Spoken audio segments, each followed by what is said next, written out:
Hello বন্ধু, তো phone দিলাম এই জন্যই, আমি না হঠাৎ করে খুব একটা বড় ধরনের বিপদে পড়ে গেছি বন্ধু। আমার 500 টাকার খুব দরকার, আল্লাহ বিকাশে মেরে দে বন্ধু।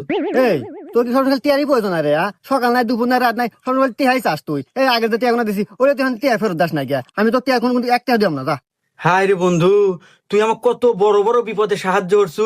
2000, 5000, 10,000, 1 লাখ পর্যন্ত দিছু।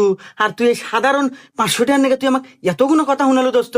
ঠিক আছে দোস্ত, তোকে আর আমি জীবনেও কোনোদিনও ফোন দেবো না দোস্ত। ভালো থাকিস। এ হে বন্ধু মনে রাগ করছে মাত্র 500 টাকার জন্য বন্ধু তো নষ্ট করে লাভ আছে দিয়ে দিই 500 টাকা। হ্যাঁ, এই বন্ধু টিহা মেরে দিছে রে, এ না তো গিলছে রে। বন্ধু মনে অনেক রাগ করছে রে দেখ ফোন দেখুন টিয়াটা পাইলো কিনা। আপনি যাকে কল করেছেন সে আপনার নাম্বারটি ব্লক মেরেছে, তাই বারবার ফোন দিয়ে লাভ নাই।